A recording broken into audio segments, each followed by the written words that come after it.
Assalamualaikum warahmatullahi wabarakatuh. Yang saya hormati adik-adik kelas 8 sekalian ya. Madrasah siswa-siswi Madrasah Sanawiyah Al-Hikmah Keraton Warna Lampung yang berbahagia. Senantiasa seperti biasa, pertama-tama kita panjatkan puja dan puji syukur kita kehadirat Allah Subhanahu wa taala yang telah memberikan kita nikmat sehat ya. Nikmat sehat baik nikmat jasmani maupun rohani. Dan kita berharap semoga kita selalu dilindungi oleh Allah dari bahaya-bahaya ataupun segala sesuatu yang buruk yang akan terjadi pada kita. Baiklah, selanjutnya kita lanjutkan pembelajaran kita di hari ini, yaitu materi akidah akhlak. Kita lanjutkan, kita masuk di materi di bab 3, yaitu tentang akhlak terpuji yang hubungannya antara manusia dengan Allah atau hablum minallah ya. Jadi antara manusia dengan Allah. Di bab 3 ini yaitu tentang akhlak terpuji ada beberapa sub pokok pembahasan, yaitu ada 5. Yang pertama ada ikhtiar. Ya, semuanya dibuka di halaman 28 ya. Ada ikhtiar, ada tawakal, ada qanaah, ada sabar, dan yang terakhir ada syukur atau bersyukur. Mungkin langsung saja untuk materi kita yang pertama, yaitu tentang ikhtiar.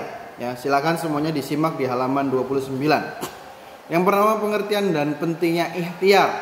Berdasarkan tinjauan bahasa, kata ikhtiar itu berasal dari bahasa Arab, yaitu ikhtiaron, yang artinya memilih atau bisa juga diartikan berusaha. Jadi gini, akhlak terpuji yang akan kita pelajari pertama yaitu mengenai ikhtiar. Yang namanya ikhtiar itu adalah berusaha ya, berusaha atau memilih, itu disebut dengan ikhtiar.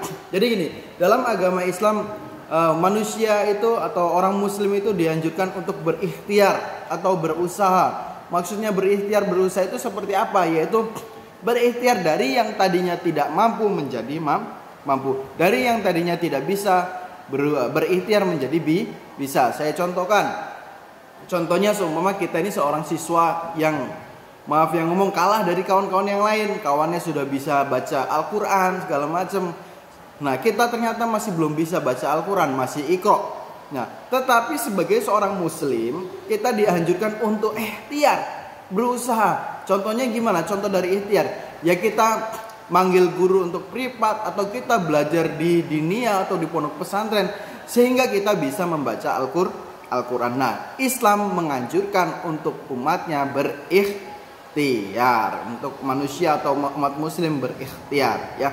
Itu yang dimaksud dengan ikhtiar. Ikhtiar itu adalah berusaha atau memilih dari yang tadinya tidak mampu bisa akhirnya menjadi mampu, dari yang tadinya tidak bisa akhirnya menjadi bisa. Itu sedikit pengertian mengenai ikhtiar. Saya lanjutkan.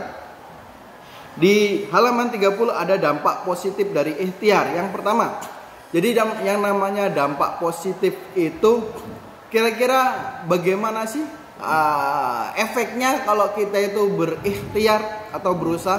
Bagaimana sih kira-kira apa yang akan terjadi ketika kita sudah berikhtiar? Yang pertama, yaitu mendapatkan kemuliaan dari Allah dan terhormat di hadapan sesama manusia sebagai akibat sesungguhnya yang dimiliki. Jadi gini, ketika kita sudah berikhtiar, kita akan terhormat di mata Allah dan juga terhormat di mata manusia. Jadi gini, kalau kita sudah berikhtiar, maka derajat kita akan diangkat oleh Allah, dan di antara manusia, dari kita tadinya tidak mampu maka menjadi mampu. Makanya kita dihargai atau dihormati oleh manusia. Yang kedua, dapat mengukur kemampuan.